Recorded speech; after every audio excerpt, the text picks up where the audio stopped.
So why was Chicago called the city of refuge?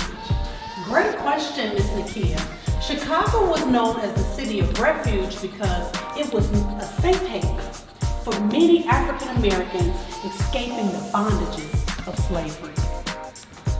What were they escaping from?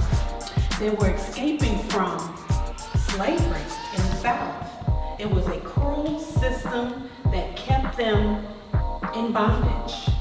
What were they trying to get to? They were trying to get to Canada. Canada did not have the fugitive slave law. Therefore, many slave masters could not capture them in Canada. In the United States at the time, they could capture them. The fugitive slave law was a law enacted by Congress that allowed the slave masters to capture their slaves and take them back into slavery. Chicago was special because it was known as an abolitionist town, which means many people free here in Chicago were against slavery. So they did not support slave masters coming to Chicago and capturing their slaves. So they were looking for freedom. Absolutely. How did they get there? They got there through a system called the Underground Railroad, and Chicago had the Underground Railroad. It had many stations and conductors to support African Americans' safety in being captured by the slave masters. So for example, Quinn Chapel was a station on the Underground Railroad, which was a church that still exists today in the 21st century that was built by African Americans for African Americans. Another station on the Underground Railroad was Jones Tailoring Shop.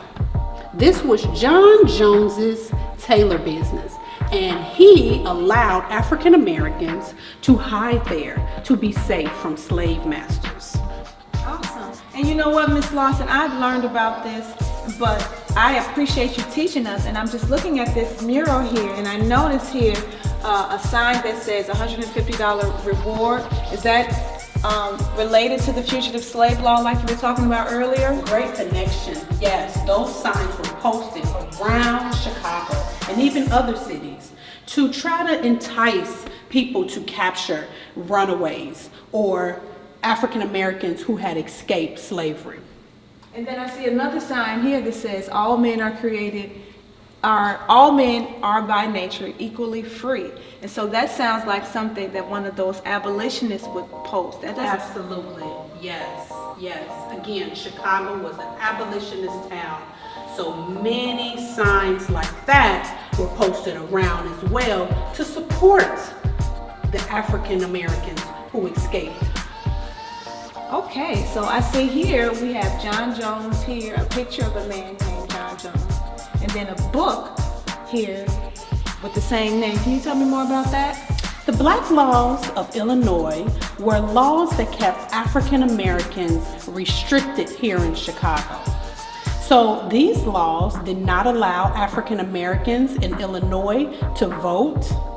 They did not allow African Americans to form a group to testify against white people, and it required that they have a certificate of freedom, which cost $1,000. Many African Americans who escaped slavery did not have $1,000, so this certificate of freedom was very difficult to obtain. So again, the Black Laws of Illinois were a group of laws that were unconstitutional, and John Jones wrote this book to prove why they were unconstitutional. Oh, you know what? I think I heard about John Jones. He was someone who made a really big impact in Chicago. Yes. As being one of the first people to move here, and he became one of the wealthiest black men in Chicago during that time. Yes. And obviously he had to be pretty wealthy if he had a certificate of freedom, and it cost $1,000 to get it. And as we can see here, his name was on it. So, and then he had his own business, and wow. And can you tell us more about the Black Pioneers of Chicago at the top here? Yes, so these were other African Americans who were free, who supported and helped the escaped African Americans to be safe. So we have Mary Jones, who was John Jones's wife. We have Isaac and Emma Atkinson. We have Abram T. and Joanna Hall and Aunt Charlotte. And they all risked their lives to support African Americans who were trying to escape slavery, be safe, find a home to live, find jobs, and just live comfortably here in Chicago. Now they, again, could have been killed themselves because those people who aided the African Americans into safety were fined, were jailed, or again, could have been murdered. So that was a very risky task that they took on. But this shows the togetherness that we had as African Americans during this time period. Right, and I also see all the different businesses that it seemed to exist during that time. Are these black businesses as well? They are. Thank you for pointing that out. So even though we had these fierce laws that kept us restricted and kept us filled with fear, yes, we were still thriving. Okay, we have Jacob F. Platt Lumbering and Tanning Company.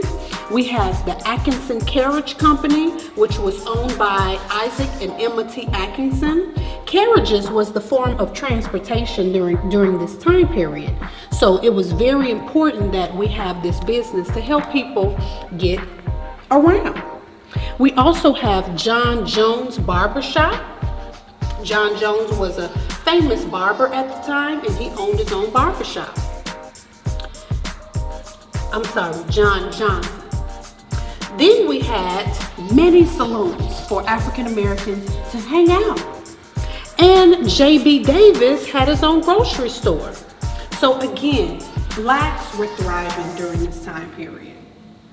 And something that I noticed as well, we have, it looks like some protester down here that says no fugitive slave law. So again, to me shows that people were fighting for their rights, and they were fighting and they understood that they deserved the right to be free, and they fought for their right to be free. Great connection.